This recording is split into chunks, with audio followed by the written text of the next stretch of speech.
Hello everyone, welcome to another episode of USTM Podcast. I am Aidashisha Shabong, your host for today. And in today's episode, we are having Professor Buril from the Department of Business Administration in the University of Science and Technology, Meghalaya.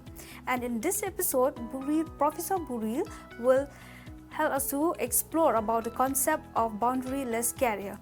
Now I would like to welcome Dr. Buril to the show. So welcome to the show, sir. Thank you. My first question to you is, how do we define the concept of boundaryless career? The concept, and I may add, the application of boundaryless career, a very refreshing and interesting topic to discuss on, to talk on. The word boundaryless was first coined by Jack Welch, the former CEO of General Electric, which most people know it as GE. Before he coined this boundaryless careers, he was already talking about boundaryless organizations. Now this boundaryless organization, this career as itself, will always be connected with business organizations. But the focus is more on the individual, how the individual move across organizations. So in itself it is an interdisciplinary across organizations where we move beyond the traditional hierarchical concept that has been going on and ensure that the individual experience, the individual exposure, the individual competencies are put to good use. That would define the concept of boundaryless careers.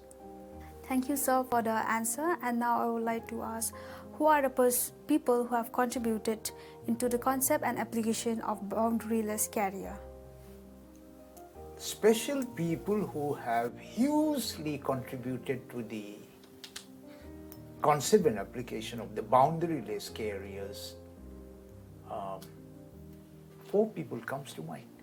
One could be Douglas Tim Hall, since he was born in 1940, that makes him 84 years. And Edgar Henry Son, 1928, March 5th, he was born, that makes him 95 years now. And the third one will be John Van Manen.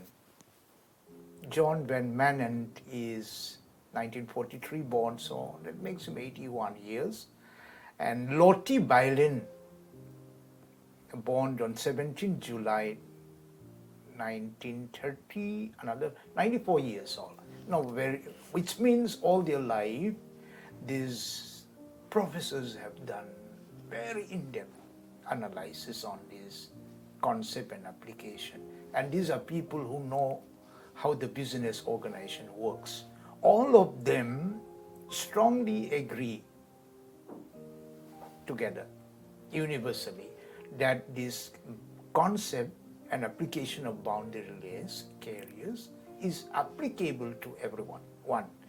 Two, that the individual working in a business organization is very much important, as the individual use his resourcefulness, experience, exposure, and the competency that comes along with him. But then, unlike the traditional understanding, these boundaryless careers move across business organizations. That is where the interest lies. And if I may add, the present world, 21st century, is all about boundaryless careers. I had predicted this when I wrote for a journal way back in 2010, that a boundaryless career is coming. And I'm just renewing this interest so that the whole world started moving into this topic just one more time with a renewed zeal and energy that the great subject deserves. What are the significance of the boundaryless career? Very selectively, let us go for 3 specific significance. 1. The temporary nature of employment is here to stay. There is nothing permanent about the entire existence that we experience, nothing permanent about employment in business organizations or being permanently related with the employers that we can experience. The second significance will be new jobs will be created, decentralization will take place, and there are no 2 words about this. And the third significance will be that there will be a pool of career opportunities that will also happen. It's only the individual employee who have to really upskill himself, raise his competencies, and be ready for the opportunities that will be coming his way. But he has to be very alert so that he doesn't miss those opportunities that comes. So, sir, what are the characteristic elements of boundaryless career? For the characteristic elements of the boundaryless careers, again we'll pick 3. One would be what I will call it as individual learning. Individual learning, and to borrow what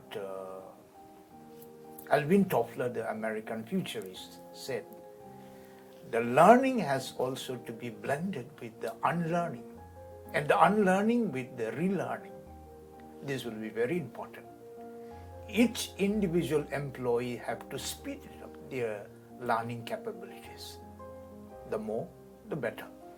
And the second point that comes to mind relating to the characteristic elements will be what I will call it as cultivating networks.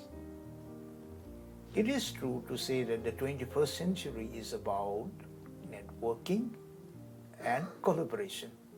So this networking part, I doubt whether there is anything that we can achieve these days without networking and collaboration. And the third characteristic elements that come to mind is the individual enterprise has to be step up, encourage, and increase by many times over. And when we talk of individual enterprise, we cannot ignore the resourcefulness of the person, the enterprising qualities of the person himself. That is what the world wants to see. And how those competencies can be converted in the form of skill set, in the form of applicable talents that he possesses. And I think the world will acknowledge that enterprise pays. The world will acknowledge what I will call it today as enlightened self-interest. And of course, I believe we'll also agree that the individual self-discovery is very important here. If the person knows his own strength, it is better for him to understand his weakness. And if he understands the strength and the weakness, I think he'll be always be ready for the opportunities that will be coming again and again. And along with the opportunities, awareness of the threats that will follow. Those are, to my mind, the core thing that we talk of: network, learning, enterprises. Thank you, sir, for your brief information about the boundaryless career, and you also have talked about how do people get contributed into that concept and application, and also the futures and significance. So now, sir, I would like to know what are the implementation future research in the field of boundaryless career. Modern day careers really deserve new approaches. And for scholars, for future researchers. The challenge here relating to the implications can again be summed up in three ways. One, there is a very strong need to focus on the presumed danger of organization or employer benevolences. Business organizations are always very complex, very complicated, and in many cases, very dangerous. This is an area where research have to be moving so that what is being projected and the ground reality are as close as they can be.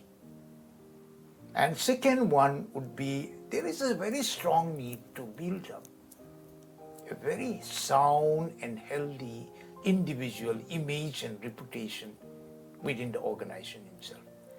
The reputation be so good, so sound that the outside world also knows that individual, not only for his reputation, perhaps for the strength that he has, working style, creativity, innovativeness, and perhaps to a great extent, the ambition that he cherishes for his own future. And the third one could be, there is a need to focus on the psychological ability of that particular employee in adjusting to the environment that he is in. The whole world knows that dinosaurs are extinct because they cannot adapt to the environment.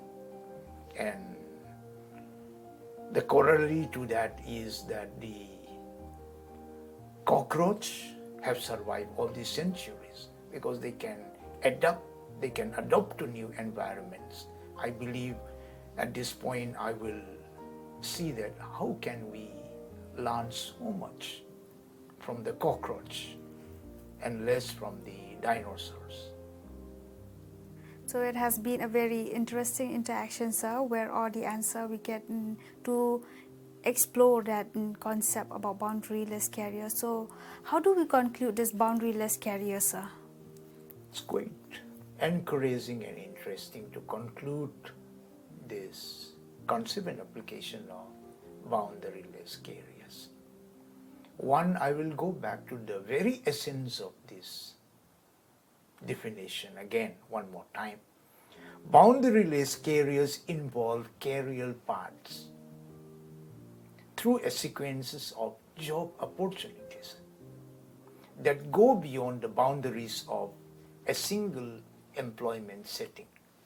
In other words, what I am encouraging the younger generation especially, and for that matter everyone, is let us prepare ourselves to go through inter-organizational experiences, getting better and better with time.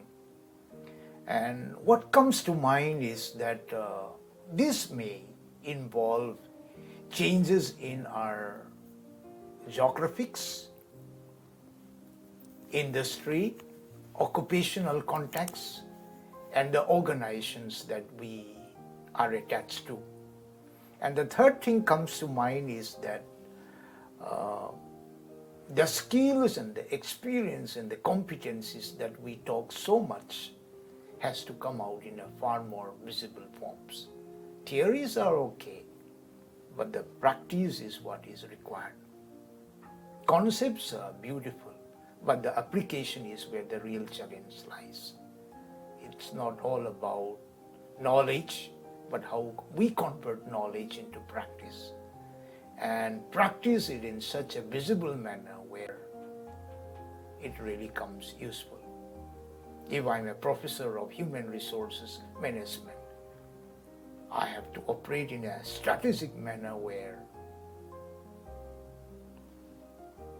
the strategy have to be about blending along with the organization, my employer organization, so that the whole thing is converted into a business, converted into a profit-making adventure and involvement. And of course, these boundaryless careers will continue to offer opportunities for making good use of the accumulative competencies that we have experienced in our lifetime. And since the skills and the experience that we talk again and again have to be blended so that the employer organizations benefit from the resourceful, enterprising individuals, which is a combination of people, which is a combination of what all that we display, all that we are. I believe the world have to wake up and say, let us all go for these boundaryless careers in the 21st century and see that the talents bloom and our all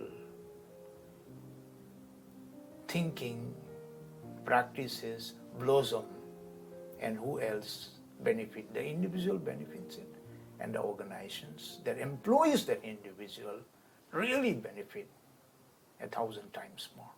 Thank you. Thank you, sir, for your time with us. Thank you all for tuning into USTM Podcast. Don't forget to subscribe and like. Until then, stay tuned. Thank you.